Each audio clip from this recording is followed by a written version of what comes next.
მოგესალმებით, ზურფასო ტელემაყურებლებო, რეალური აქცენტები იადან ელიასთან ეთერშია დღეს. სრულიად სხვაგვარი ფორმატით, ვინც გადაიღალეთ ყოველდღიური პოლიტიკური ამბების შეჯამებით, ვინც გადაიღალეთ ირან, ამერიკა, ისრაელის დაპირისპირებით.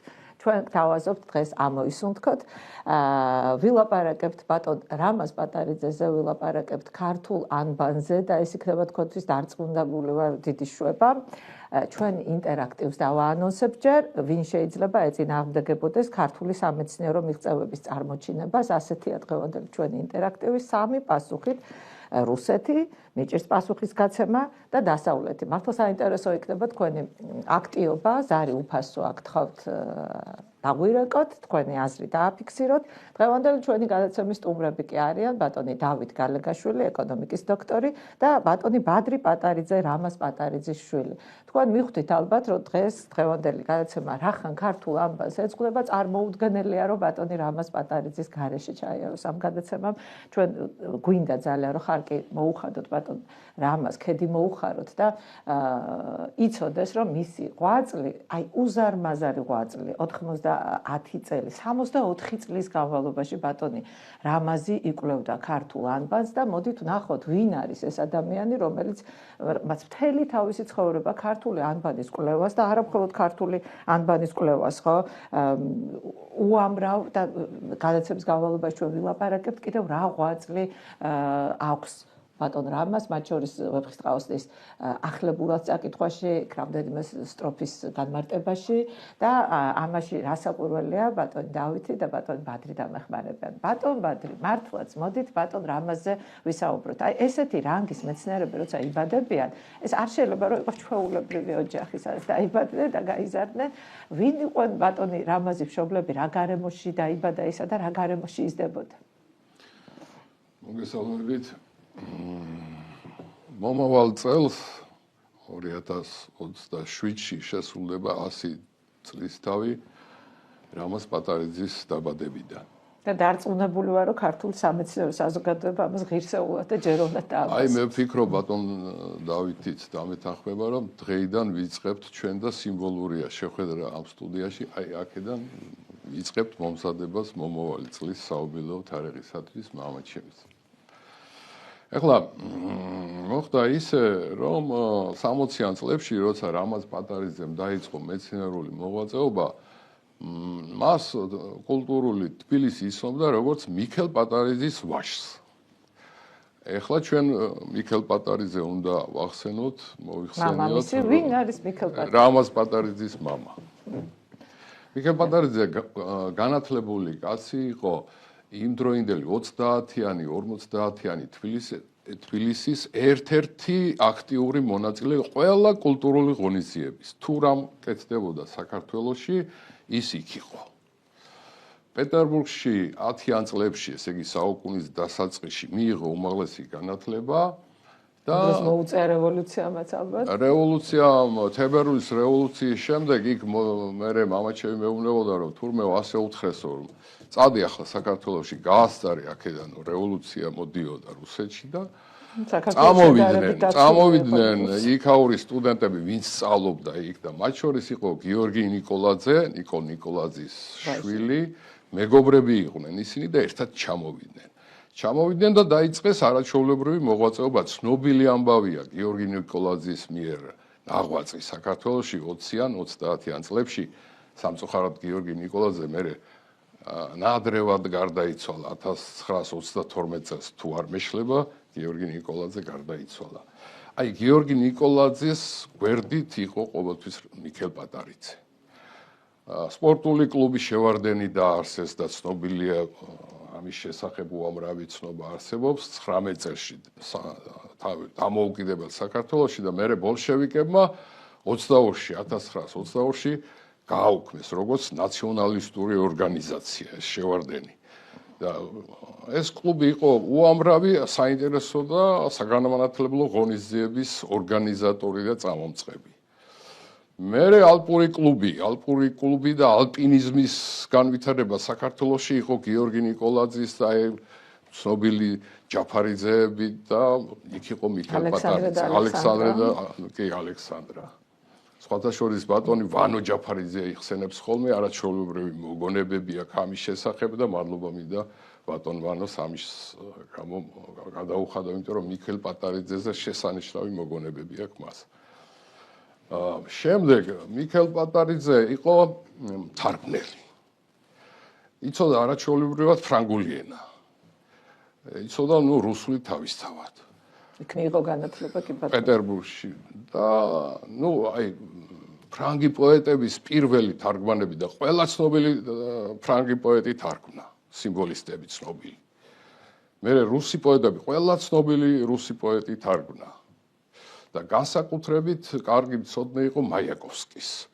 ახლა რაშია საქმე? მაიაკოვსკის ცნობილი ამბავია, ქუთაისელი იყო კაცო ბაღდათელი და განსაკუთრებით ესეც ქუთაისელი, ქუთა გიმნაზიაში სწავლობდნენ, ერთ თანატოლები იყვნენ ფაქტიურად.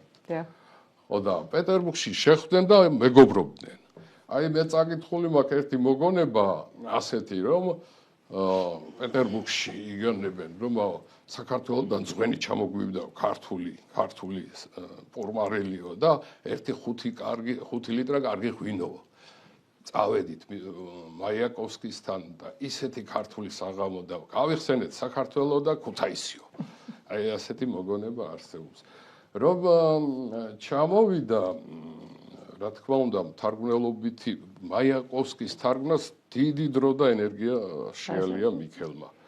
მერე ბოლოს მამაჩემი ასე მეტყოდა ხოლმე, რომ თბილისს განერიდა 30-იანი წლების ბოლოს, განერიდა თბილისო, ეთყობა იმდროინდელი რეპრესიების და იმ მოვლენების ახლოვდებოდა 27 წლის სუნი. 30-იანი წლების ბოლოს წავიდა სოფლად, მერე ბაღდადში გაიხსნა, მაშინ 40 წელში გაიხსნა მაიაკოვსკის სახლ-მუზეუმი და მისი დირექტორი იყო უკვე სიცოცხლის ბოლომდე, 59 წელში გარდაიცვალა, 65 წლისა იყო.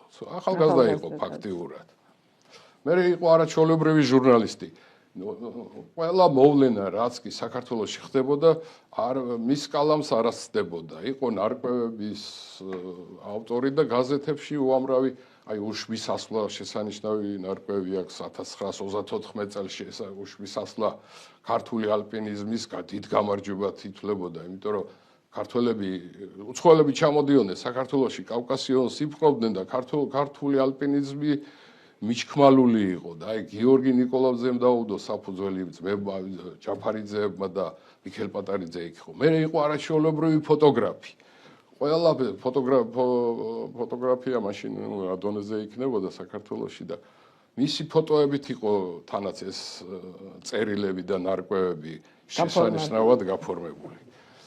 არაჩვეულებრივი შრომა აქვს გაკეთებული მე-19 საუკუნის თბილისის არქიტექტურა და ფოტოები, ძველი სახლების, ძველი აივნების დასურათები. რომელიც დღეს ალბათ აღარ არსებობს უმეტესობა, ან არსებობს. რა თქმა უნდა, სხვათა შორის შეიძლება სულ მაქვს ოცნებად, რომ იმ ფოტოებით მოვიარო თბილისი რა არსებობს და რა არ არსებობს, ამის. ასე მოხდა, ხო და მერე პოეტი იყო. თვითონ შინაგანად პოეტი იყო, მაგრამ არაჩვეულებრივი ლექსები დაგვიტოვა, მაგრამ მამაჩემი ამბობდა, რომ სულ ამბობდაო, რომ ერთხელ უნდა დავჯდე და დავხვეწო. დასახვეწია ჩემი ლექსები, დასახვეწია და წიგნად გამოვცეო, ვერ მოასწრო, ისე გარდაიცვალა, რომ მისი პოეზია არ გამოქვეყნებულა. ის მოკლედ რაც შემეძლო მეთქვა, ხო? გალაქტიონთან მეგობრობდა და ყველა ცნობილ პოეტთან, ყოლაუ ნადირაძესთან დიდი მეგობრობა ჰქონდა და გალაქტიონს ცნობილი ამბავია ესეც, რომ მწყარედებს სხვა პოეტებსაც, მაგრამ გალაქტიონის პოეზია რუსულად აღღერებულია მიქელ პატარიძის მწყარედებით. მწყარედი იცით ახლა ეს რა არის? სიტყვა სიტყვით, ხო, არის. არა, მწყარედი კი იციან, მაგრამ რომ მიქელ პატარიძის მწყარედებით არის შესრულებული გალაქტიონის რუსული ვერსია, ალბათ ეს არ იციან, ხო? ცნობილი წერილებიც კიდევს, რომ ამდენი მწყარედი დაგიბზადე ბატონო გალაქტიონ და მოდი და წაიღე, ჩაიბარე. მთელი გალაქტიონის პოეზია მერე რუსულ პოეტებს ეგზავნებოდათ ეს მწყარედები და ისინი აკეთებდნენ უკვე გალაქტიონს რუსულად. ძალიან დიდი და შავი საქმე, რომელიც ვინც არის თავარი საქმე, შავი საქმე ეს იყო. დედა უაღრესად განათლებული და სამწუხაროდ ისიც ადრე გარდაიცვალა 1941-ში 14 წლის იყო 14 წლის იყო ხო და რამაზის აქვს შესანიშნავი მოგონება დედასთან დაკავშირებული და იმას გავიხსენებ ახლა რომ როგორ ამეცადინებდა დედა სკოლაში პირველ კლასში ვერ მივედი იმიტომ რომ ამბანი ვერ ვისწავლეო ამბობს რამაზი წარმოიდგინეთ ახლა რომ პირველ კლასში რომ მივიდა რამაზი ამბანი ვერ ისწავლა და იძულებული იყო დედა ამეცადინებდა სახლში ახლა დედამისი ხან რომელ საგანს და რას მიამსგავსებდა ამასოს რომ როგორმე გაეგო რამას რატოა ან გამოსახულება ანი დონ რატოა დონ და ამ შემდეგ აიო ჭიანჭველას რომ მივამსგასე ჭარ ასო და დავინახე ჭიანჭველაო ჭარამდე რამდენი ასო გაიარეს და გონება არ გაეხსნა რამას აი ჭიანჭველასთან ჭართან გამეხსნა მივამსგავსე ვიზუალისტი იყო ბატონი რამაზი როგორც ჩანს აი ეხლა წარმოვიდგინოთ ესე რამაზმა მერე ამ ასოთა მიმსგავსების რა ნიჭი დაგვანახა და დედამისის რამხელა დამსახურება რომ განავითარა ეს ნიჭი რამაზში მერეო მე თუ ხაზავდი ახლა ამბანებს ვიგონებდიო ამბობს რამაზი ვიდეო მასალა დევს და ვისაც უნდა მოძებნის ამ გახსენებას აი ესე მოკლედ რაც შემეძლო მეთქვა თავად ბატონი რამაზი როგორი იყო მისი ბავშვობა რა მისწრაფებები ქონდა თავიდანვე ავლენდა თუ არა რაღაც გასაოცარ მეცნიერულ ნიჭს მეცნიერულს არა გვიან მიხვდა რომ მამის შესახებაც აქვს მოყოლილი რომ აიო ქართული ამბაზე რომ დავიწყეო წაკითხვა რაღაცების და რომ დავინახეო რომ თურმე აღმოსაჩენია და საიდუმლოა და გაურკვეველია ქართული ამბანი მაშინ მოვედი აზეო რომ მემუშავალ თორე მანამდე არა უფრო თუმცა ჩააბარა აღმოსავლეთ ცოდნეობაზე და აი უნდა რომელ გზას დამდგარიყავი არ ვიცოდიო პირველ მეორე კურსზე ვიყავი და ჯერ არ ვიცოდი რა უნდა მეკეთებინა რა გზას დამდგარიყავიო და სადღაც მესამე თუ მეოთხე კურსზე გამეხსნა გონებაო და აი მაშინ დავიწყე უკვე ფიქრი იმაზე რომ უნდა აღმოვაჩინო რა ხდება ქართულ ამბაში რა საიდუმლოდეს ქართულ თუმცა აი ძალიან საინტერესოა რომ ვიდრე ქართულ ამბანთან მივიდოდა ბატონი რამაზი სომხური ამბანის შესწავლა დაიწყო და იქ აღმოაჩინა პირველი აღმოჩენა ეს საკეთება კი ამის შესახებ 68 წელს იყო სწორედ ეს ამბავი 17 დეკემბერს ხო როგორც თქვენ იცით ეხლა რა ხდებოდა მეცნიერული მოღვაწეობა რამაზმა 60-იანი წლების დასაწყისში დაიწყო და დისერტაცია დაცული აქვს მას ჭვირნიშნებზე გამოკვლევა აქვს უზარმაზარი გაკეთებული და გახდა კანდიდატი. ამის შემდეგ ზუსტად იმ რაც გავიხსენე რომ ქართულ დამწერლობაზე უნდა მემუშაო დაიწყო ქართული ამბანის კვლევა. მაგრამ მე მეუბნებოდა მიყვებოდა რომ ნახე ქართული ამბანი მიმსგავსებული იყოს სომხურ ამბანს ერკათაგირს და იყო აზრი იმ შესახებ რომ მესროპ მასწოცმა შექმნა ქართული ამბანი და მაშინ 60-იან წლებში ეს ფართოდ გავრცელებული აზრი იყო და იმისი ეკო დღემდე მოდის არა ბატონ ბადრი ფაქტობრივად ესე ითვლებოდა რომ თითქოს მესროპ მასწოცმა მე-5 საუკუნის 30-იან წლებში ჩვენ შეგვიქმნა მე ჯერ შექმნა სომხური ამბანი. როგორი გენიოსი უნდა ყოფილიყო ადამიანი, რომ ორი ამბანი შეექმნა ერთად. ნუ ეთქობა იყო ასეთი გენიოსი. აი ესე იგი 60-იან წლების ბოლოს უკვე დავიწყეო ამბანმცოდნეობის შესწავლა და მივხვდიო რომ ჯერ ამ გადავწყვიტეო.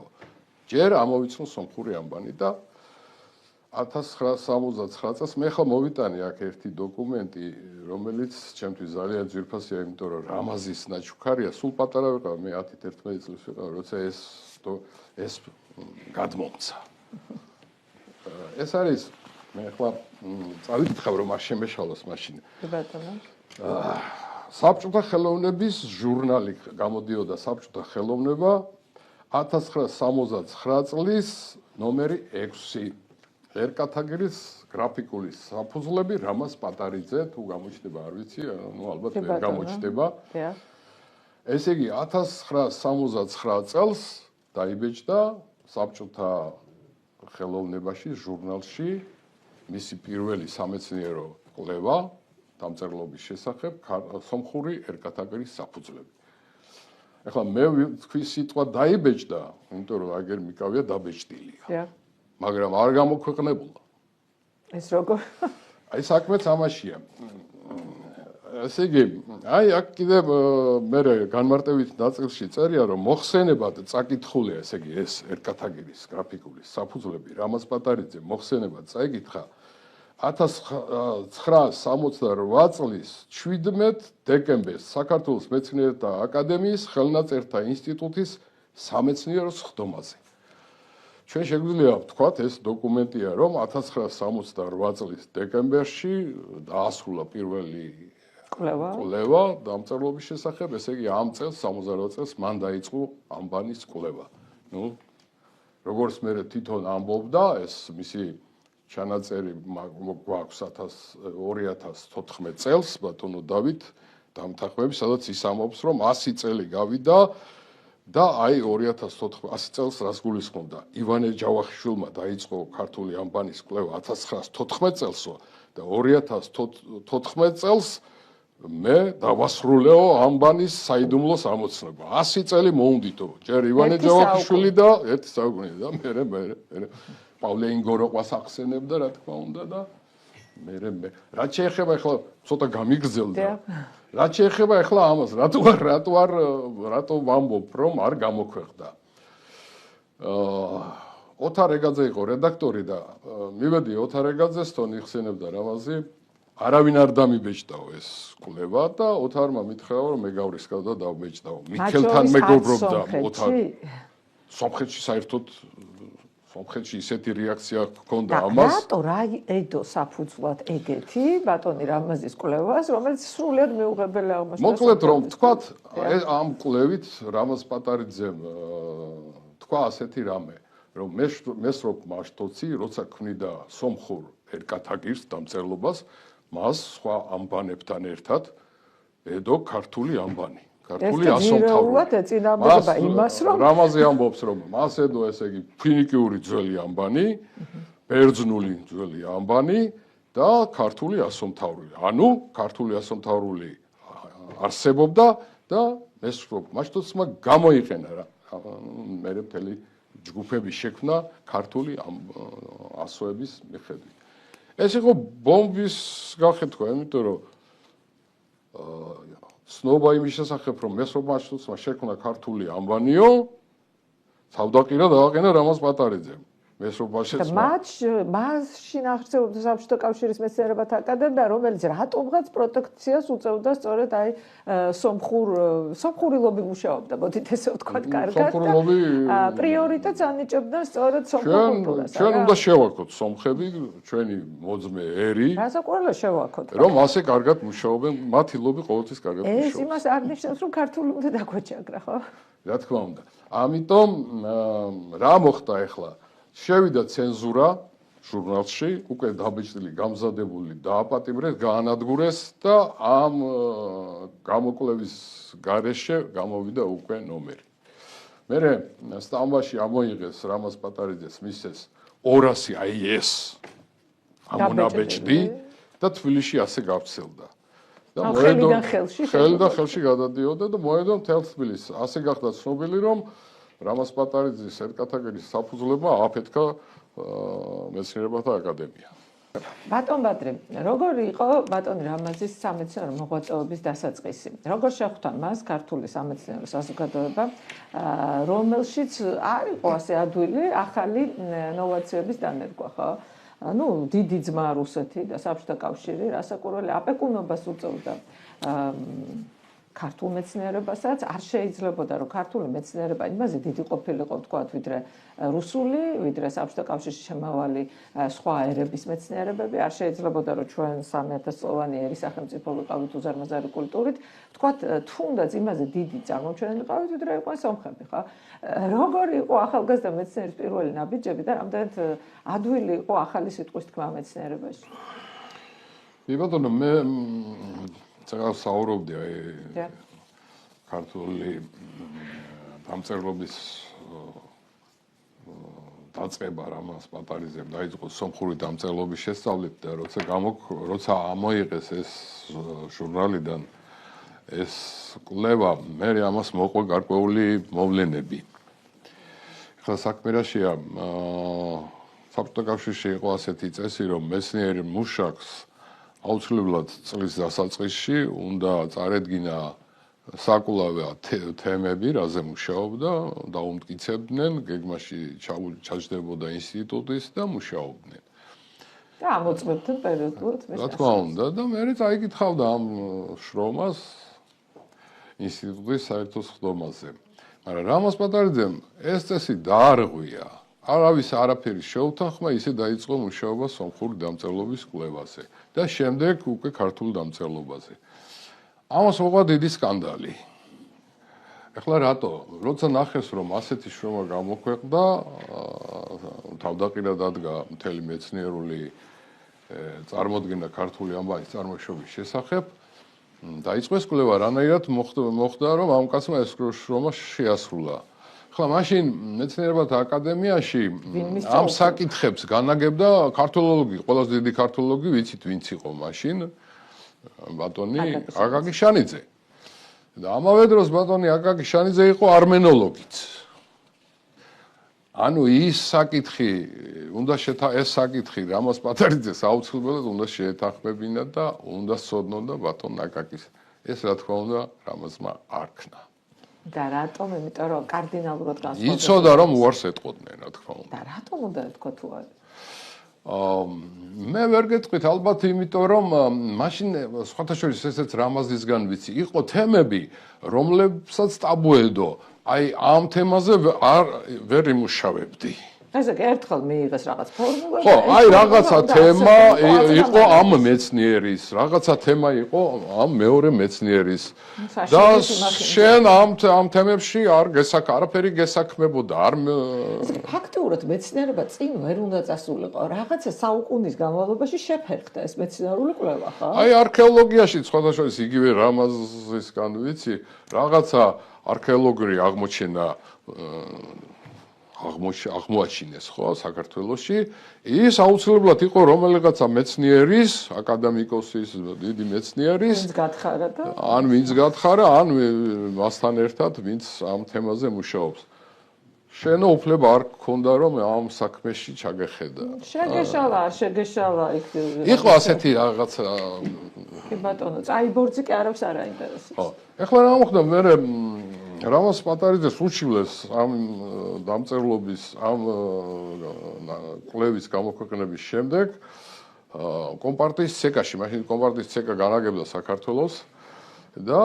საჩივარი აკადემიკოსებმა დიდმა აკადემიკოსებმა იგორ დიაკონოვი ანბათ ეს უფრო ცოტა სხვა თემა ქართველმა ჩვენა მეცნიერებმა უჩივლეს ამას რომ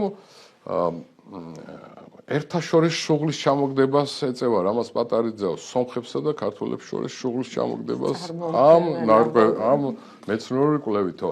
მაშინ ცეკაში, პარტიის ცეკაში იდეოლოგიურ საკითხებს ცეკას მდივანი დევის ტურვა განაგებდა, იყო ცნობილი პიროვნება, იმ დროს საკმაოდ ცნობილი.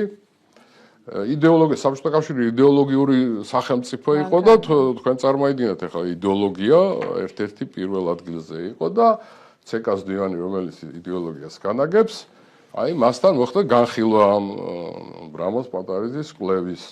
ერთ მხარეს ისხდენო ეს მეცნიერები, მეორე მხარეს მარტო ვიჯექი მეორე ამაზე მიყრებოდა და მოგვისმინაო დევის ტურვა და ბოლოს თქვა რომ მე ვერ ხედავ ვერავითა შუღლის ჩამოგდებას რამაზ პატარიძეს აქვს ასეთი თვალსაზრისი მისი მეცნიერული კვლევა თუ სომეხ მეცნიერებს აქვთ რაიმე სხვა თვალსაზრისი ან თავიანთი განსაკუთრებული აზრი, მათაც შეუძლიათ ქონდათ ეს აზრი. გამოაქვეყნონ, დაბეჭდონ, კი ბატონო, დავის ტურვამ აშკარად დაიცვა რამაზ პატარიძე, თორე ეს ესეთი მუხლი იყო, მოკლედ ერთა შორის შუღლის ჩამოგება საბჭოთა კავშირში ისჯებოდა ციხით, რა თქმა უნდა. ყოველ შემთხვევაში ეს დევის რომ არ დაეცვა, გამორიცხულია რამაზ პატარიძის შემდგომი მეცნიერება დავიწყებული იქნებოდა. არავითარი ერთ ინსტიტუტში იმუშავებდა, ვერაფერს ვეღარ მიაღწევდა რამაზ პატარიძე. დევის ტურვამ დაიცვა, დევის ძმა იყო მელორ სტურვა, ცნობილი საბჭოთა ჟურნალისტი, საბჭოთა თორე ქართველი იყო, კაცო და კლასელები იყვნენ რამაზი და მელორ სტურვა. შეიძლება ამანაც იმოქმედა. ხო და მის ოჯახში გავიძა, იმ ოჯახში ხშირად სტუმრობდა, ხო და ეს დევი გვისმენდა ხოლმეო სულო, ახლა ჩვენ რო ვკამათობდითო მე და ცოტა, მოკლედ დევი აშკარად რამაზ პატარიძის მხარეს დადგა. შემდგომში 70-იანი წლების დასაწყისში სიტუაცია შეიცვალა. თუ ესე იგი დევი მფარველობდა უკვე რამაზს და ეს ყველა მიცოდა, შეიცვალა სიტუაცია, საქართველოში მოვიდა შევარდნაძე, დადგა შევარდნაძის ეპოქა და ამავე დროს მეორე პიროვნებად საქართველოში შევარდნაძესთან ერთად მოვიდა ზურაბ პატარიძე. უახლოესი ნათესავი რამაზ პატარიძის, ვისაც ახსოვს, მინისტრთა საბჭოს თავმჯდომარე იყო და ერთ-ერთი ძლიერი ფიგურა იყო, ახლა მე ახალგაზრდა ვიყავი, სტუდენტი და ითვლებოდა მაშინ აი ედვარდ შევარდნაძის შემცვლელადაც კი მიიჩნევდნენ მე ხო. ამიტომ მაშინ ასეთი აზრი იყო, რომ თლად კარგი ურთიერთობა მათ ერთმანეთთან არც კი ჰქონდათ ედვარდ შევარდნაძეს და ზურაბ პატარიძეს. მაგრამ ზურაბ პატარიძე მიუხედავად რომ რამაზი და ზურაბი ერთად იყვნენ გაზრდილები, ვერაფრით დაეხმარებოდა რამაზს. არ ჩაერეოდა მის მეცნიერულ საქმიანობაში. რამაზთან მოდიოდა ხშირად სტუმრობდა სოლიკო ხაბეიშვილი, ცეკას მდივანი იდეოლოგიური, ისიც ცნობილი არაორდინარულად მოაზროვნე და საკმაოდ ძლიერი პიროვნება, ძალიან ნიჭიერი და სხვათა შორის რაღაცა ეროვნული პატრიოტიზმით გასჭალული პიროვნებაც იყო უდავოდ. კი ბატონო. ხშირად მოდიოდა რამაზ დაინტერესებული იყო ქართული ამბანის კვლევით და ერთხელ მითხრა რამაზმა რომ იყო ჩემთანო სულიკოვო და მითხრა რომ შევარდნაძეს უნდა შენი წიგნიო, ეს უკვე გამოცემული იყო. და თქვათ ესეც როდის გამოიცადა რა წიგნი, ეს ფუნდამენტური. რა თქმა უნდა შევეხები, ახლა ამ თემაზე გადავალ. მე წარწერა გავაკეთეო და მოკლედ ედვარდ შევარდნაძეს ქართული ასომთავრული სულიკო ხაბეიშვილა რა თქმა უნდა მიუტანა და მაგრამ ამის შემდეგ ედვარდ შევარდნაძისგან ამ შრომის შესახებ არაფერი არ ვიცით. წაიკითხა ალბათ ედვარდ შევარდნაძე ისეთი პიროვნება იყო, აუცილებლად გადახედავდა, აუცილებლად დაინტერესდებოდა და მაგრამ თავარი მოწინააღმდეგე ამ პერიოდშიც და აი საბჭოთა კავშირის ბოლო დღემდე ეს იყო საკავშირო მეცნიერებათა აკადემია.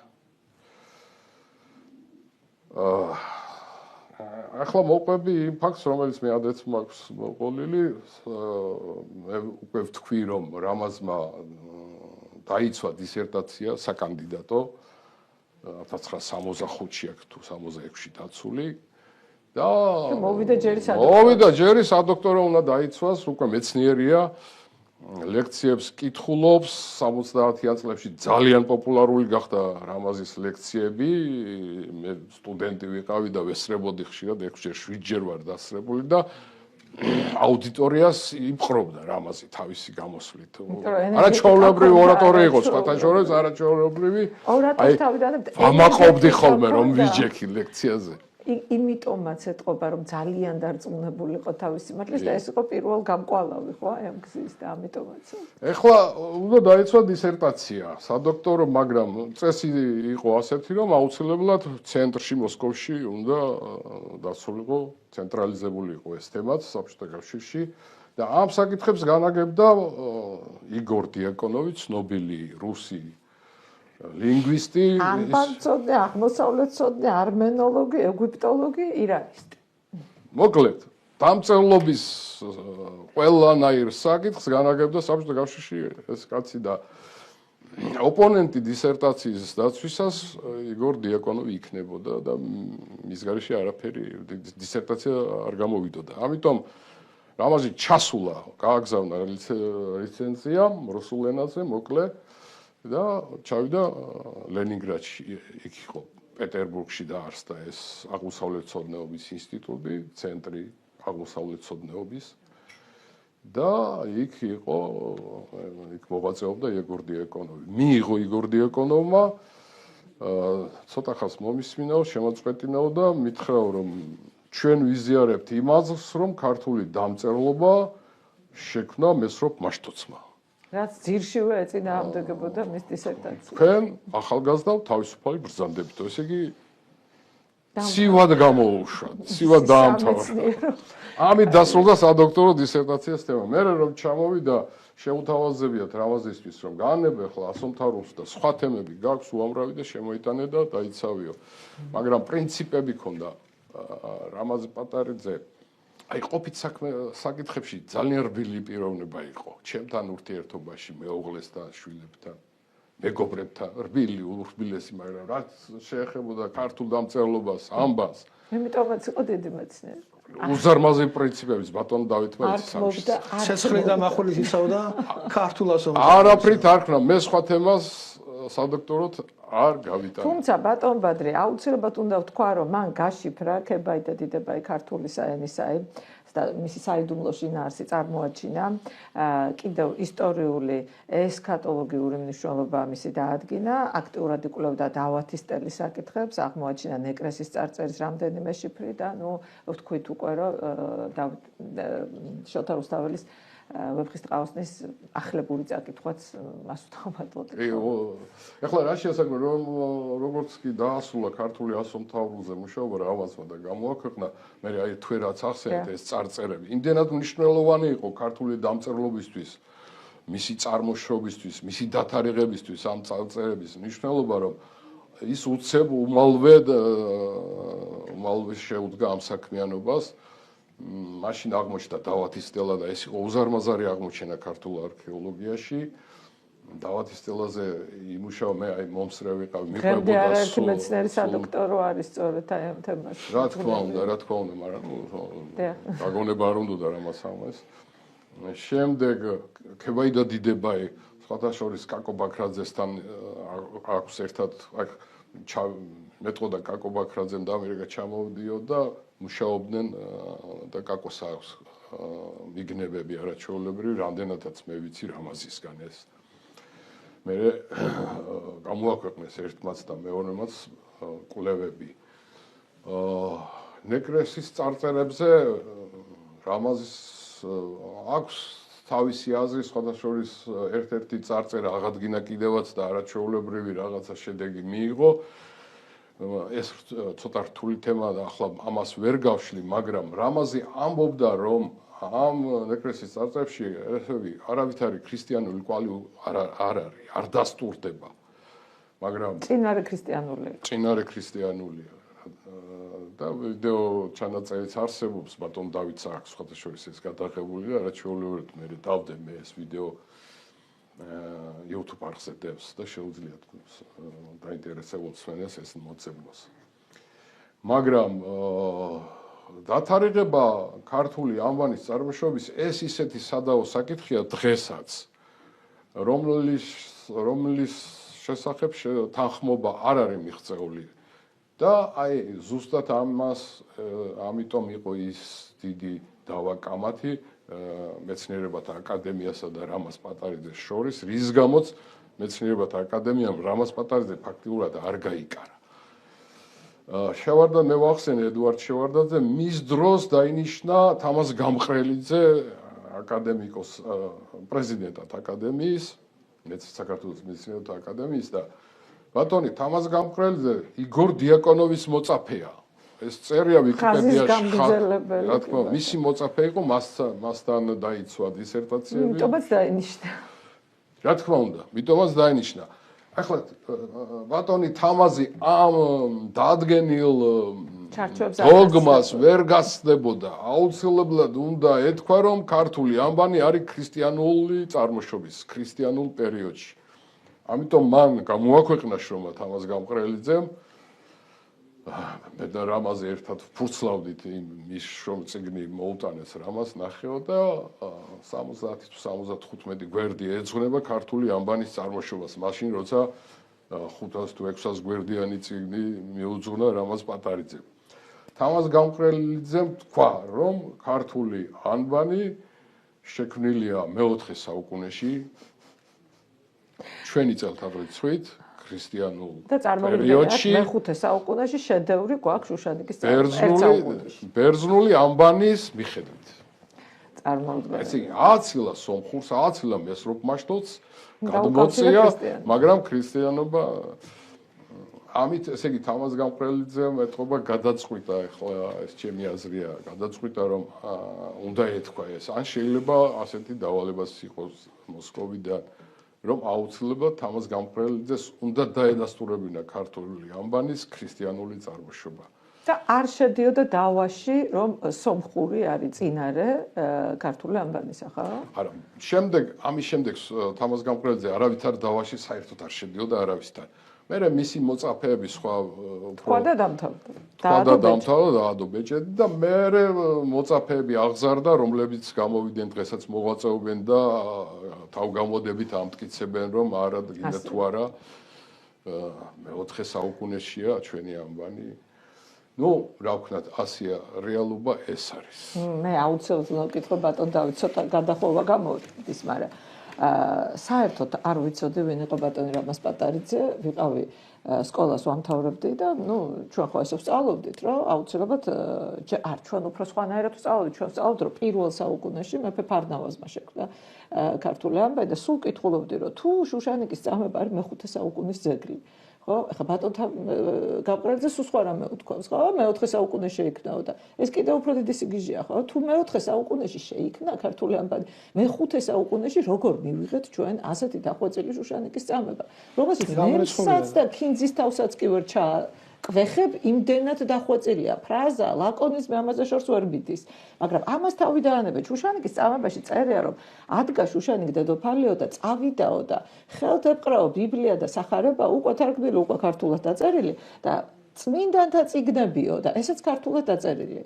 ანუ სადღაც მე-4 მე-3 საუკუნეში უკვე ეს ლიტერატურა ხელში ეჭირა შუშანიკ დედოფალს და აი ეს აცდენები როგორ ახსნა ბატონმა რამაზმა?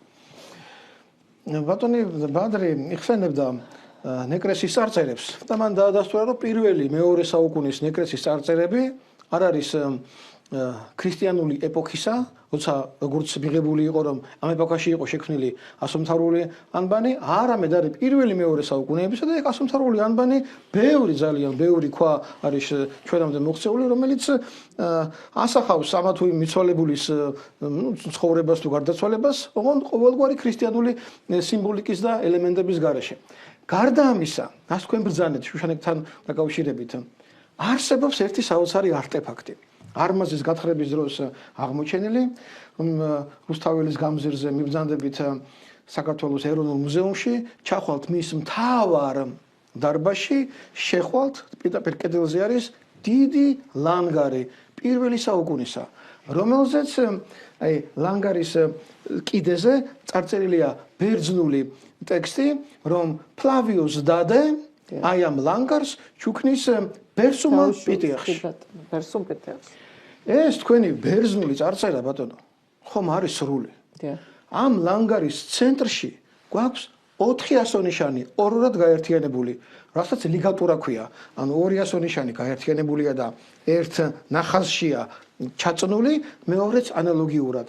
ეს 2 ასონიშანი ქართული ასომთავრულით, ეს არის P და D, აი ბერძნები რომ წერენ ფლავიოს დადეო. ეს არის ბატონო P და D და მეორე არის ბერსუმ პიტიახში B და P. ბერსუმ პიტიახში. ორივე პიროვნება არის ცნობილი ისტორიული ადამიანი პირველი საუკუნისა. აი ამას ჩვენი მეცნიერება ვერ აღიარებს. თამაზ გამყრელიძე უზარმაზარი მეცნიერია. ეხლა ჩვენ როგორც არ უნდა ვილაპარაკოთ, მას გააჩნდა საკუთარი სამუშაო დიაპაზონი, რომელსაც ვერ გადალახავდა. ის მეცნიერიც კი ვერ გახდებოდა, რომ მოენდომებინა სხვა რამ. და მის ნაშრომებიდან ციტატებს ივანოვისას, მისას ერთობლივი ნაშრომებიდან სოფლიოში დღესაც კი ციტირებენ, ის იმდენად მიღებული მეცნიერია სოფლიოში და ის ჩვენთვის საამაყო ადამიანიც კი არის როგორც მეცნიერი, მაგრამ ამ საამაყო მეცნიერების ზემოთ არსებობენ, როგორ გითხრათ რა, ზიაღმატებულები. როგორიც არის რამას პატარიძე, როგორიც არის პავლე ინგოროყვა და ჩვენ კიდევ სხვასაც ვიტყვით. ფუნქციონერი მეცნიერები და არსებობენ მეცნიერები დაბადებით. ფუნქციონერი არა მარტო, მას ფუნქციონერი რა თქმა უნდა შეიძლება უწოდო, მაგრამ ის მაინც დიდი მეცნიერი იყო. ეხლა ჩვენ ვინც არ უნდა დავასახელოთ, ხომ, ვინც იმ დროს მოღვაწეობდა, საქართველოსთვის მათ იმხელა საქმეა გაკეთებული 30-იან, 40-იან, 50-იან წლებში. ეხლა იმათ რომ მოინდომებუნათ ქაქვთე ჩოლოყაშვილობა, ის მეცნიერება ჩვენ გვექნებოდა და ქაქვთე ჩოლოყაშვილი ჩვენთვის საკმარისად საამაყო უზარმაზარი პიროვნება, მერაბ კოსტავა მაგალითად და ის ხალხი უაღრესად ძვირფასი ხალხია ჩვენთვის. არ უნდა მოვთხოვოთ რომ რატომ არ იბრძოდი შენ იმასავი და ამასავი. იმათი შრომები დიდი საგანძურია. მათ გარეშე ესენი ვერ შეიქმნებოდა. ამ კატეგორიას განეკუთვნებათ ამას გამყრევდეს, ანუ ჩვენ მის მიმართ პატივისცემთავად გამშვალულები და გესმის მთელი ის მოქმედების არეალი.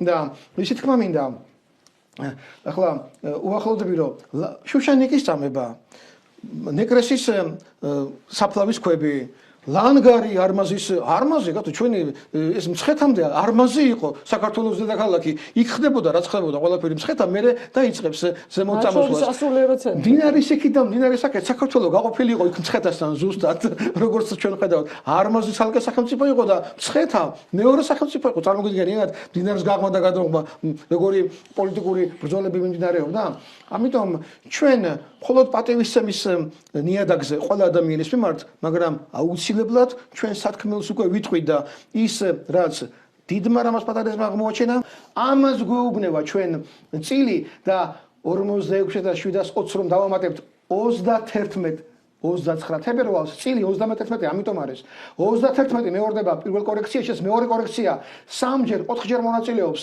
წილი ამ კალენდარის გაანგარიშებაში და ეს ყველაზე მნიშვნელოვანი ასონიშანია მზის კალენდარის ანგარიში ჩვენ ვიღებთ ქართული მზის კალენდარს 128 წლიან მზის ციკლს რომელიც აღმოაჩინა რამას პატარიძემ რაც აღმოაჩინა ეს არის 46,751 დღე ეს დღეების რაოდენობა ძალიან დიდი მნიშვნელობისა არის და ამაზე შემდეგ სლაიდებში მოგახსენებთ ოღონდ ცოტა ხნის შემდეგ და ეხლა მე უკვე გავჩერდები და გთხოვთ დაიმახსოვროთ 46,751 დღე ეს არის ქართული მზის ციკლის 128 წლიანი პერიოდი აი ეს გაანგარიშება მთელმა დანარჩენმა მსოფლიომ შეძლო მხოლოდ მე-19 საუკუნეში გერმანელი ასტრონომის იოჰან მედლერის საშუალებით. ჩვენ გვაქვს ერთ წამზე ნაკლები სიზუსტით გაანგარიშებული ასტრონომიული კალენდარი. ეს გვაქვს მარტო ჩვენ, ეს არ ხონდათ არც შუმერებს, არც ეგვიპტელებს, არც ჩინელებს, არც ინდოელებს, არც მაიასტომს, არც ომარ ხაიამს, ომარ ხაიამი 19 წამით მიუახლოვდა, მაიასტომი 17 წამით მიუახლოვდა, მაგრამ უზუსტესი ეს 128 წლიანი ქართული კალენდარია, რომელიც აღმოაჩინა რამას პატარიძემ და ამ აღმოჩენის მსგავსი 1000 წელია არავის არ გაუკეთებია. ის რაც ადამიანის ხელმა დაწერა, ეს არის ქართული სამთავრობო ანბანი, ის რაც ადამიანის ხელმა შექმნა და იყო დაზინებული, ის რამას პატარიძემ ამოხსნა. ეს ჩვენ ვართ, ამაზე მოგახსენებ ცოტა მოგვიანებითაც, რას ნიშნავს ქართველად ყოფნა ამ შემთხვევაში და უნდა ვიცოდეთ, რომ ამ მასშტაბის ინტელექტი არც ერთ ადამიანის ხელით შექმნილში დედამიწაზე არ არსებობს, არც პირამიდები, არც ზიგურატები და არც 1000 სხვა რამ არტეფაქტი, არც სამეცნიერო წერილობითი ძეგლი, ამას ვერსად ვერ მოგცემთ. მხოლოდ ქართულ ასომთავრულ ანბანში ამის აღმომჩენი დიდი რამას პატარიძეა. და მის შვილთან გადავალ ესტაფეტას. ბატონ დავით, არ შემიძლია რომ აღფრთოვანებული არ ვიყო ისე როგორც ჩვენი ტელემაყურებელი, მე არ ვარ დარწმუნებული რომ თითოეული მათგანი ახლა უზუსტესად მოყვათ ლოგიკაში, მაგრამ თვითონ ეს გრძნობა აღფრთოვანების რომ ჩვენ ვართ ასეთი ხელთუქმნელი ანბანის პატრონები და მეორე უშველებელი გენიოსი ადამიანი, რომელმაც ეს ჩვენი წინაპრების ანდერძი გაშიფრა. ეს ხო მარტივი ამბავი არ არის. როგორ გენიოსი იყო ის, ვინც შექმნა და როგორ გენიოსი იყო ის, ვინც გაშიფრა რა. წარმოვიდგინეთ. კარგით და გადავედით ახლა ჩვენს ისევ ყოფით დეტალებზე ადამიანმა, რომელმაც აი ეს ცოდნა თავის თავში ატარა, კიდევ უწევს უზარმაზარ ბიუროკრატიულ მანქანასთან შეჯახება და ამის მტკიცება, ხო? ძალიან ძნელია ალბათ იყო ამხელა მეცნიერი და გიწევდეს ისეთ ადამიანებთან ურთიერთობა, რომელსაც რაღაცა ნომენკლატურა აქვს, დანიშნულია იმის მოსწავლე, ამის მოსწავლე.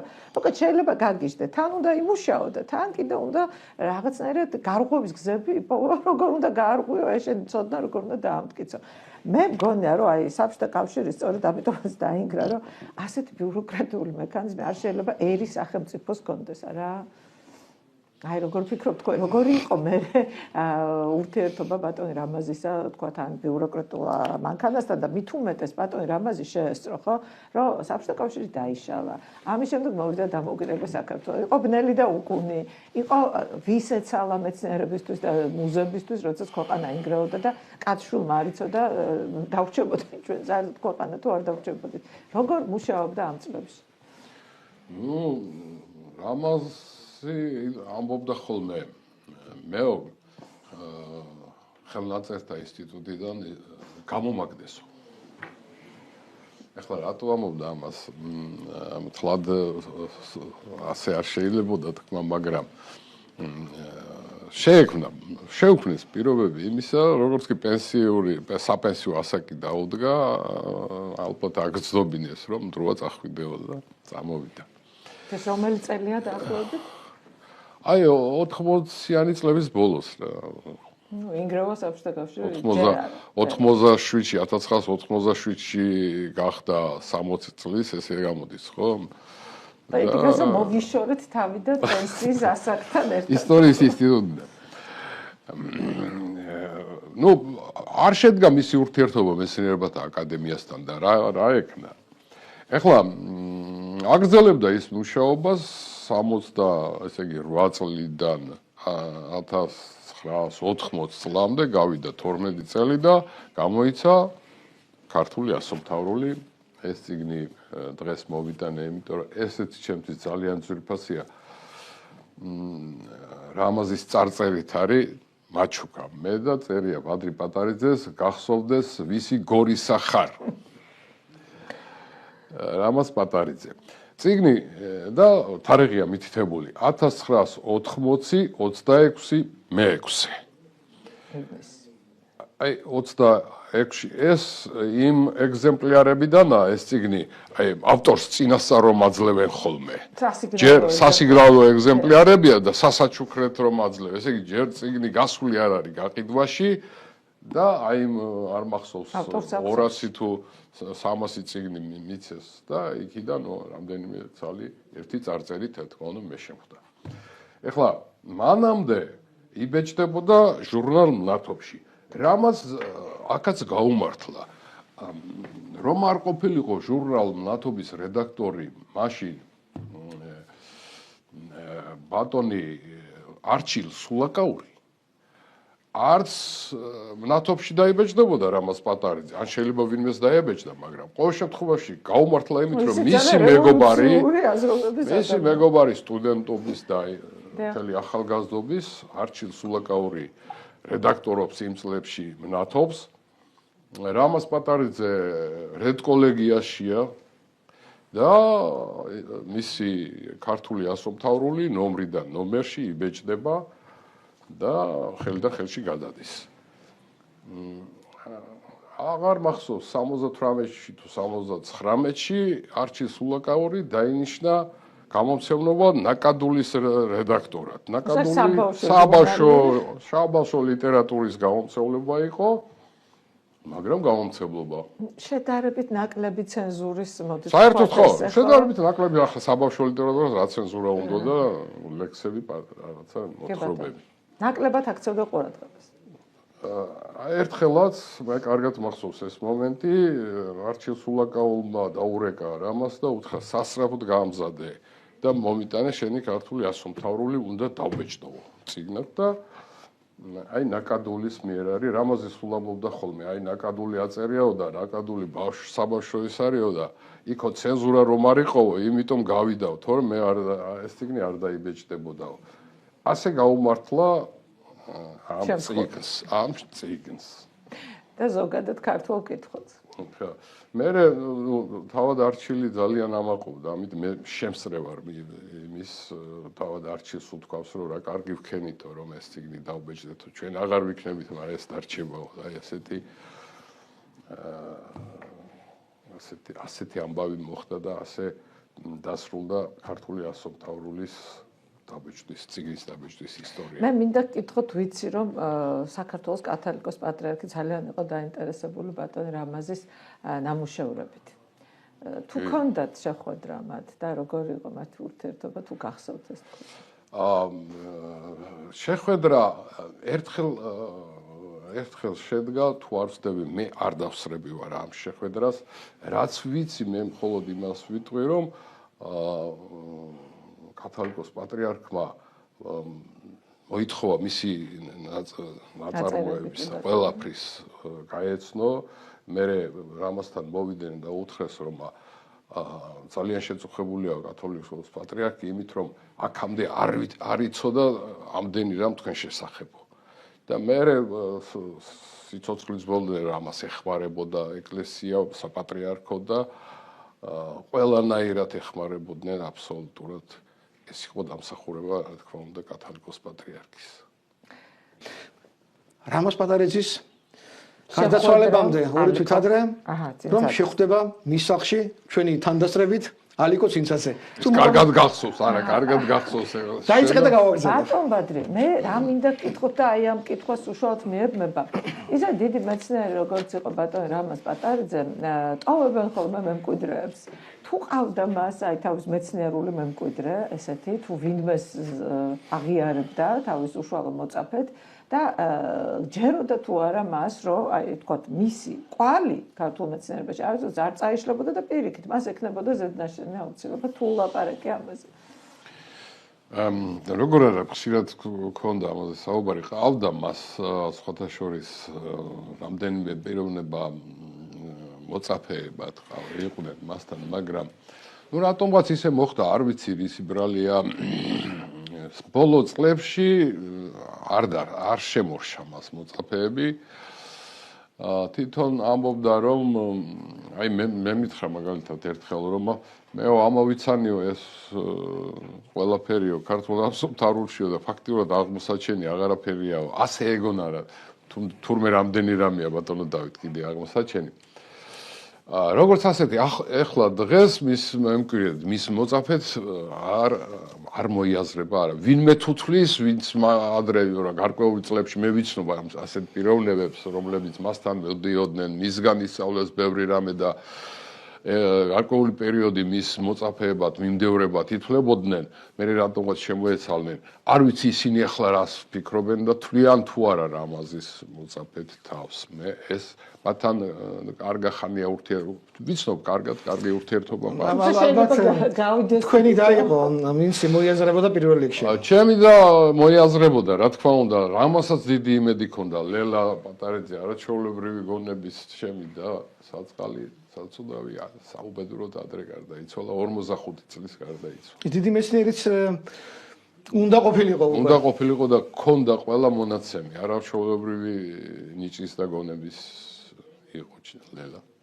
რაც შეეხება ბატონ ალიკო ცინცაძეს, ხო? ისინი ბოლოს თქვენი მეშვეობით გამოვიდა არაჩვეულებრივი წიგნი, თუ არის იბერიული კალენდარი, რომელიც აი ხა დღეს მე დავწერე. ბატონო დავითის მე მიმაჩნია, რომ ბატონი დავითი არის ბატონი რამაზის სულიერი მემკვიდრეც მოწაფეც და მისი საქმეების გამგზავრებელიც, რისთვისაც დიდ მადლობას უხდი ბატონ დავითს. როგორი იყო ამ ორი ადამიანის შეხვედრა, ორი დიდი მეცნიერის, რომლებიც სხვადასხვა გზით, მაგრამ თითქმის ერთ და იგივე დასკვნამდე მივიდნენ რა. დასკვნა როგორ არის იცით? მთავარი აღმოჩენა რამაზის აღმოჩენა. ამას ბატონი ალიკო ამბობს პირდაპირ რომ არ ყოფილიყო რამაზის აღმოჩენა. ის შეიძლება ვერც კი მისულიყო ქართულ ჰემატრიამდე. რამაზის აღმოჩენა ეს არის საყრდენი წერტილი, რომელიც დედამიწას კი არა, ცივილიზაციას ამოატრიალებს და ეს უკვე ნელ-ნელა ხდება. გაგრძელება სამეცნიერო უზარმაზარი არის. და ხედავთ რომ რამოდენიმე დიდი მეცნიერი ამას აკეთებს კიდეც, მათ შორის, რა თქმა უნდა, ერთ-ერთი პირველი ალიკო ცინცაძეა. რამაზ პატარიძე ბრძანა ბატონმა ბადრიმ იყო უაღრესად თბილი და ღია ადამიანი. ურთიერთობებში, თუმცა მაგრამ ცეცხლიდან მახვილი თუკი საკითხები შეეხებოდა ქართულ ანბანს და ქართულ ენას. იქ ნებისმიერი მცდელობა სხვადასხვა მეცნიერებისაგან მცდა აზრები, ვერსიები, ჰიპოთეზები, შეთავაზებები მის მიერ იყო, როგორ გითხრათ, უარყოფილი არ იყო. ის მაგას არ მიიღებდა თუ არ დაუმტკიცებდა ამას ყოველივეს ზუსტად როგორც საჭირო იყო ის. და ამიტომაც, რა თქმა უნდა, ადამიანებს ის კარგად ეყრობოდა, მას არ ვლაპარაკობ, მაგრამ მათ მეცნიერულ შრომას თუ ის ბოლომდე არ იყო გასული, ის არ აღიარებდა როგორც შრომას. შესაბამისად, ადამიანს პატივს სცემდა, ესეთი ქართველი კაცი იყო, კაცო, არა კაცი არ დარჩებოდა რომ პატივი არ ესა, მაგრამ როგორც მეცნიერს ის არ ამოიყვანდა იმ სიმაღლებამდე, სადაც საიდანაც თვითონ იყურებოდა. ოლიმპზე. ხო და ალიკო სინცაძესთანაც მას ჰქონდა, რა თქმა უნდა, შეხება ურთიერთობა, მაგრამ აი ძალიან ახლო სამეცნიერო ურთიერთობა არ ქონია. ბოლო წელია, ბოლო თვეები უბრალოდ მისი სიცოცხლისა და მე და ბადრიმ ვთხოვეთ, რომ კარგი იქნებოდა, რომ ალიკო სინცაძესთან მას ესაუბრა. მას უჭირდა უკვე ლოგინდან სახში თუ ადგებოდა ძალიან ცოტას გავიდა ისე სული იწვა პრაქტიკულად რამოდენიმე თვე ბოლოს ასე იყო და მართლაც მოხდა ნუ გარდაცვალებამდე ალბათ 2-3 თვის ადრე ხდება და მე და ბადრი და ბატონი ალიკო ავედით და წარმოიდგინეთ შეხვედრა აღმოჩენებზე მე რო ეხლა ვლაპარაკობ ეს მასშტაბი აღმოჩენებისა გასო რა აინშტეინი რა არქიმედე და რა არ ვიცი კიდევ რომელი ფიზიკოსები და მათემატიკოსები სულ რო გადაადუღო მთელი ცივილიზაციები ერთი მეორეზე ამ ორ ადამიანთან ვერ მოდიან ისინი გასო ეს ადამიანის ინტელექტის მწვერვალები აღმოჩენილი ეს ორი გიგანტი აღმოჩენების მამები ახალი მეცნიერების ფუძემდებლები პალეოგრაფია რამაზ პატარიძის შემდეგ ის აღარ არის ძველებული პალეოგრაფია ის ახალი ანბანმცოდნეობაა ენათ მეცნიერება ლინგვისტიკა, მით უმეტეს ასტროლინგვისტიკა, რომელიც აქამდე მსოფლიოში არსებობდა, ის დღევანდელი ასტროენათ მეცნიერება აღარაა ის, რომელიც ადრე იყო. ის სხვა ხარისხობრივი სიმაღლიერი და ეს ორი კაცი რამაც იწევს. ბატონი ალიკო, მასთან ახლოს ის ჩვენ ოდნავ უკან ვართ დაწევლები და უსმენთ მათ საუბარს. ეს იყო საოცარი შეხვედრა, საოცარი პატივისცემა, საოცარი მორიდება. ალიკო სინცაძესთან განსაკუთრებული, მაგრამ ძალიან მორიდებული და ძალიან გონივრული და ძალიან თბილი იყო რამაზისგანაც. ის 2-3 თვეში აღარ იქნება უკვე. წარმოიდგინეთ, ვინ მიდის, რა ადამიანი ტოვებს საქართველოს და ამ შეხვედრაში გარდა ყველაფრის ახლა მათ ისაუბრეს, მათ მოილაპარაკეს, რომ ეუბნება ბატონი ალიკო, ბატონო რამაზო, მე ასე წარმომიდგენიაო, რომ ერთი წიგნი გამოიცესო ცენტრალური ადგილები თქვენი წიგნიდან, უკვე თქვენი სახელი და თქვენი ავტორობით შევიდეს ერთ წიგნში, პირველად რა თქმა უნდა, ის პირველი ნახევარი იქნება წიგნისა და მეორე, ანუ ავტორები კი ერთხანდებოდნენ, ავტორი რამაზი იყო თავის ნაწილში და ავტორი ერთი წიგნი ორი ავტორი. ხო, ორი ავტორით რა. უკვე ის რაც რამაზიმ აღმოაჩინა, როგორ დამტკიცდა სხვა გზიდან ეკლესიაში შენახული ქებაიდან და იოანე ზოსიმეს მიერ შენახული და დამტკიცებული უკვე ალიკო სინცაძეს მიერ აღმოჩენილი. ბატონმა რამაზიმ თანხმობა უთხრა. მე რო ყვები ახლა, ვერ ყვები, ის რაც იქ ხდებოდა, აი ორი უზარმაზარი ადამიანი, ერთმანეთს ხვდება ორი ქართველი ადამიანი, რომელიც თურმე ყველაზე მეტად იცნობს და ფლობს საქართველოს წარსულს და ყველაზე უკეთ ხედავს რომ მომავალში ჩვენ რა აბჯარი გვჭირდება ამ უმძიმეს საუკუნეში რომ ჩვენ რაღა დაგვიცავს ხო ამის შემდეგ ისინი ამაზე საუბრობდნენ და ეს წიგნი გამოიცა კიდეც ეს შესანიშნავი წიგნი უკვე ეს გაკეთებაში მე მგონი არც კი არის ისევ დარიგდა ბადრის და ჩემს მიერ და ბატონი ალიკოს მიერაც არც კი ვიცი ეს როგორც კითხა არა კომერციული პროექტებია კომერციაზე ლაპარაკი არ არის მოწონს რომ წიგნი ვინც აი ძალიან ბევრი მაყურებელი ახლა მე ვიცი რომ დამირეკავენ სახში და უცოდ მოვთხოვენ ამ წიგნს ეს საკითხი ალბათ მოგვარდება მე მინდა რომ კიდევ შემდეგი სლაიდი ვანახოთ ალიკო სინცაძის კიდევ ერთი შესანიშნავი აღმოჩენა ჩვენი არქეოლოგიური ქალაქიდან ვანიდან აი თქვენ ხედავთ ვანის კუს ხელსაბამს გავადიდოთ რა აღმოაჩინა ალიკო სინცაძემ ძველი წელთაღრიცხვის მე-5-4 საუკუნეებში არსებული არტეფაქტი ოქროს არტეფაქტი გვეუბნება რომ დიდი კუ ეს ერთი წელიწადია 30 პატარა კუ ეს თვეა და პატარა ბურთულაკები 94 წალი ეს არის მზის 128 წლიანი კალენდარის აღნიშნული ლას იგივე სიტყვა წელიწადის მაჩვენებელი რაოდენობა აი ეს არის რომ მე-5 საუკუნეში ვანში ეს კოლხეთია. თქვენ არ გეგონოთ რომ ასომთავრული ქართის, ანუ ქართლელების და ანუ ქართველების დღევანდელი გაგებით მონაპოვარი და ეს არის საგანძური. ეს სამეგრელოში, დასავლეთ საქართველოში და სვანეთში ეს ემატრია არანაკლებად მუშაობს. მე კიდევ მაგალითაც მოვიყვან. ეს ვანი ჩათვალეთ რომ კოლხეთია, სამეგრელოა მაშინდელი და ლაზიკაა მაშინდელი. ეს ჩათვალეთ რომ ერთიანი ანბანია. და ამის ყველაზე საუკეთესო მაგალითი არის ისევ ალიკო სინთეზის აღმოჩენა ღმერთის სახელი მეგრულად ღორონთ. ღორონთ რას ნიშნავს, კაცო? რიგითებით 99-ია, რიცხვითებით 999-ია. რატომ ცხრიანები? იმიტომ რომ ერთეულებში 9 უმაღლესია. 9 თვალამზე არ არის შემთხვევით ჩვენთან 9 თვალა. სხვებს იქ 8 თვალამზე ყავთ. იმათთან ღმერთი 8-ით არის გამოსახული, კაცო, ბერძნებში და ებრაელებში და სხვაგან. ჩვენთან ცხრიანი, ეს შემთხვევითობა კი არ არის. ეს 99 და 999 მამა ღმერთის მაჩვენებელია ყველა ჩვენ წარმართულ ეპოქაში მამა ღმერთი ყველა სახელი ცხრიანებით არის შემკული. მისი მათემატიკური აღნაგობა ღორონთი მარტო ერთი მამა ღმერთი არ არის. ის თავის თავში მოიცავს სიტყვას ორო, ანუ ღორონში შედის ორო. ორო რა არის? ორო ეს არის ჩრდილი, ეს არის სული, ეს არის პატივისცემა ღვთისადმი. ორო გემატრიით 51-ია. ყველა შვილი ღმერთი, კაცებრივი ბუნების ღმერთი, რომელიც ქრისტეშობამდე ქონია ჩვენ წარმართ ქართველებს, იქ შვილი ღმერთი, როგორიც იყო, მაგალითად, კვირე სვანეთში და სხვაგან რაც კუთხეებში რაც იყო, ყველგან 51-ია შვილი და მამა ღმერთი ღორონთ თავის თავში შვილ ღმერთს მოიცავს, ოროს. თქვენ წარმოვიდგინეთ, რას ნიშნავს და ამ დროს ჩვენთან სკოლებში ასწავლიან, რომ თურმე მე-5 საუკუნეში ამ წელს აღრიცხვისა დაბადებულა დიალექტები მეგრული და სვანურიო. ნორმალურები ხართ ადამიანებო?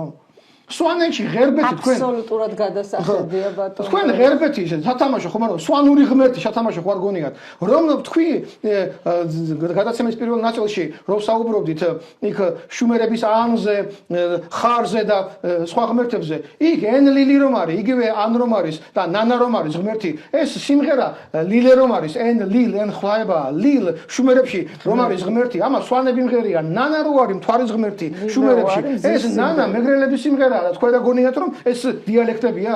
არც ერთი ენა, არც სვანური, არც ქართული და არც მეგრული ერთმანეთის დიალექტი არ არის. ეს არის მიზანმიმართულად შექმნილი სამი თანაბარი ძალის და ზომის ენა, რომელთაც ერთი საერთო ანბანი გააჩნიათ და ასომთავრული ანბანი არის მათემატიკური აღნაგობის საფუძველი მეგრულშიც, სვანურშიც და ქართულშიც.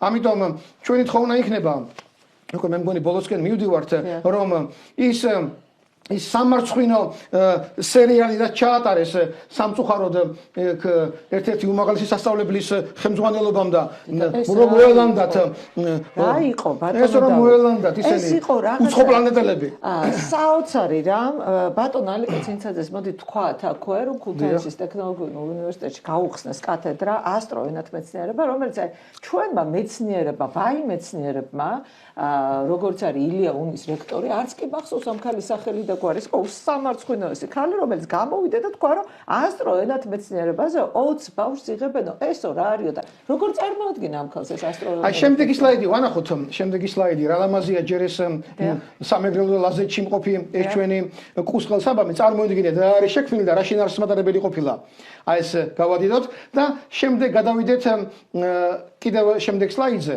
მე მინდა გაჩვენოთ აი ეს ქართული ანბანი მეგრულიც არის ქართულიც არის და სვანურიც არის. აქ ხდება ასე. კიდევ შემდეგი ის ვაჩვენოთ თუ შეიძლება. აი ეს არის 100 წლის წინ გადაღებული სურათი. ფუძემდებლები ქართული ნაცმეცნიერებისა, გიორგი ახვლედიანი, აკაკი შანიძე, დიდი კორნელი კეკელიძე, აქ არის არნოლდ ჩიკობავა, აქ არის ვარლამ თოფური, აქ არის სიმონ ჯანაშია. ჩვენი მეცნიერების ვარსკვლავები ვინც არიან მე-20 საუკუნეში. აი ეს ხალხი მაშინ არიან ახალგაზრდა ლექტორები და სტუდენტები. სწორედ ასეთი ლექტორი უნდა ყოფილიყო ალიკო ცინცაძე ქუთაისის უნივერსიტეტში და ასეთი ახალგაზრდები 20 ადამიანი უნდა მიიღო, რომლებიც გახდებოდნენ 21 საუკუნის ვარსკვლავები ასტრონავტ მეცნიერებაში, რომელიც საზოგადოების კი არა მარტო, არამედ მსოფლიო მასშტაბის ცივილიზაციის ისტორიასაც შეცვლის. ასე რომ ჩვენი იმედია, რომ უკან დააბრუნებს თავის სიტყვას ილიაუნიც და ასევე აღადგენს იმ 20 ბავშვის მიღების ფაკულტეტსაც ქუთაისის საერთაშორისო უნივერსიტეტი. თავის დაზიანებას თავი დაანებონ უმაღლესმა სასწავლებლებმა, ჩემი თხოვნა იქნება. მგონი რომ საქართველოს დროა თავის კულტურულ ფესვებს დაუბრუნდეთ, ბატონ დავით, ჩვენი გადაცემა დასასრულს უახლოვდება.